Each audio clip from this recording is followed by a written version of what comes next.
Assalamualaikum warahmatullahi wabarakatuh. Saya Alika Putri dari kelas 4C dengan NIM 4012211003. Di sini saya akan menjelaskan materi dari mata kuliah Sosiologi Hukum yang dimana yaitu pada rekaman video aksi 3 orang waria berjoget TikTok di titik 0 Pulau Bangka sempat viral di dunia sosial media di Bangka Belitung sejak Selasa 19 Januari 2021, yang dimana 3 orang tersebut termasuk satu orang yang merekam ditangkap polisi lantaran yang dimana aksi tersebut dinilai memperagakan adegan yang tidak senonoh. Kemudian dari kasus ini, apakah keberadaan waria bisa diberikan kepastian hukum dengan melihat pengaruh perubahan sosial? Dalam rekaman video berdurasi 12 detik tersebut, 3 orang asik berjoget TikTok berlatar belakang Tugu titik nol. Dari detik awal joget TikTok berjalan normal, namun di akhir rekaman salah satu di antara mereka tiba-tiba berlari ke depan sembari memperagakan adegan yang tidak senonoh. Kasus rekaman video aksi 3 orang waria berjoget TikTok tersebut menimbulkan kontroversi terkait norma sosial dan hukum yang berlaku. Tindakan tersebut dianggap memperagakan adegan yang tidak senonoh dan berujung pada penangkapan oleh pihak kepolisian, termasuk satu orang yang merekam aksi tersebut. Dan selanjutnya yaitu di dalam konteks keberadaan waria, kasus ini menimbulkan pertanyaan tentang bagaimana kepastian hukum dapat diberlakukan terhadap individu-individu waria dalam masyarakat. Perubahan sosial yang terjadi seperti peningkatan kesadaran akan hak asasi manusia dan keberagaman gender dapat mempengaruhi pandangan hukum terhadap waria. Kehidupan masyarakat Indonesia selama ini hanya dikenal 2 kategori jenis kelamin, yaitu laki-laki dan perempuan. Keduanya dikonstruk pada posisinya masing-masing dan tidak boleh ada yang saling bertukar. Laki-laki dengan kemaskulinannya dan perempuan dengan kefeminimannya, serta keduanya diposisikan untuk berpasangan. Tidak ada tempat untuk laki-laki dengan laki-laki dan juga perempuan dengan perempuan, dan demikian pula laki-laki dengan identitas penampilan perempuan atau sebaliknya. Dan juga seorang laki-laki yang memiliki karakteristik perempuan sebagai manusia juga merupakan satu pribadi yang utuh, sehingga dalam satu masyarakat memiliki jati diri dan kepribadian sebagai manusia.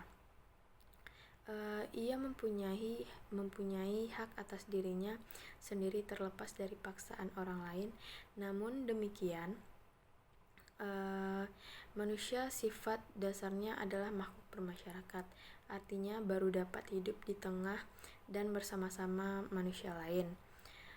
Hal ini dimana menuntut adanya kemauan dan kemampuan untuk saling menghormati dan menghargai dalam satu tatanan hidup yang sudah diatur dalam perundang-undangan baik nasional maupun internasional. Dan juga penting untuk memperhatikan bahwa keberadaan waria sebagai bagian dari masyarakat yang berhak mendapatkan perlindungan hukum yang adil dan setara harus dipertimbangkan dalam konteks perubahan sosial yang terjadi. Di dalam Undang-Undang Dasar 45 yang menyebutkan beberapa hak warga negara terkait dengan hak asasi manusia, yaitu yang pertama, pasal 28D ayat 1 Undang-Undang 45 amandemen kedua, setiap orang berhak atas pengakuan, jaminan, perlindungan, dan kepastian hukum yang adil serta perlakuan yang sama di hadapan hukum. Yang kedua yaitu pasal 28D ayat 2 Undang-Undang 45 amandemen kedua, setiap orang berhak untuk bekerja serta mendapatkan imbalan dan perlakuan yang adil dan layak dalam hubungan kerja. Yang ketiga yaitu pasal 28D ayat 3 Undang-Undang 45 amandemen kedua, setiap warga negara berhak memperoleh kesempatan yang sama dalam pemerintahan. Hal ini mengacu pada prinsip-prinsip hak asasi manusia yang mengakui keberagaman dan keberlindungan terhadap semua individu terhadap diskriminasi. Dan juga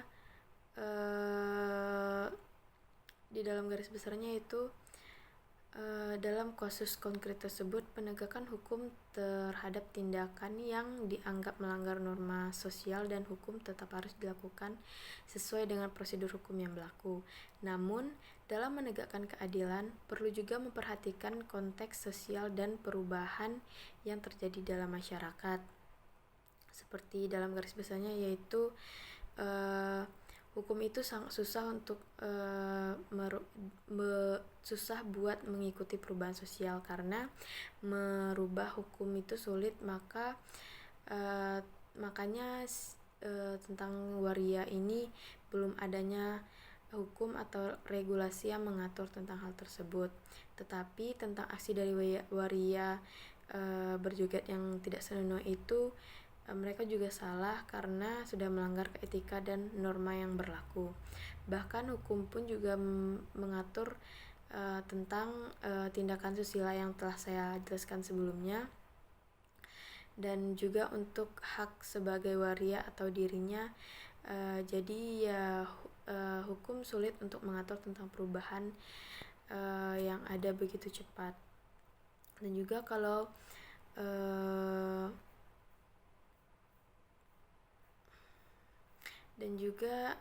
dengan demikian keberadaan waria harus tetap diberikan kepastian hukum yang menghormati hak asasi mereka, sejalan dengan perubahan sosial yang mendukung inklusi dan penghormatan terhadap keberagaman gender. Perlindungan hukum yang adil dan setara bagi waria merupakan bagian dari upaya menciptakan masyarakat yang eksklusif dan menghormati hak asasi manusia. Dan juga di dalam kasus seperti ini juga untuk pentingnya mempertimbangkan evolusi pandangan masyarakat dan perubahan dalam hukum yang terkait dengan hak asasi manusia. Pengaruh perubahan sosial dapat mempengaruhi penegakan hukum dan penafsiran terhadap perilaku yang mungkin dianggap senonoh.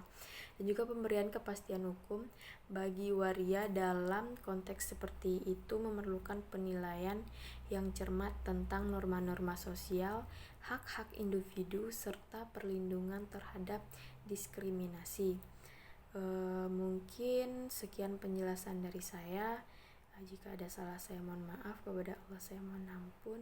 Saya Alika Putri di kelas 4C. Wassalamualaikum warahmatullahi wabarakatuh.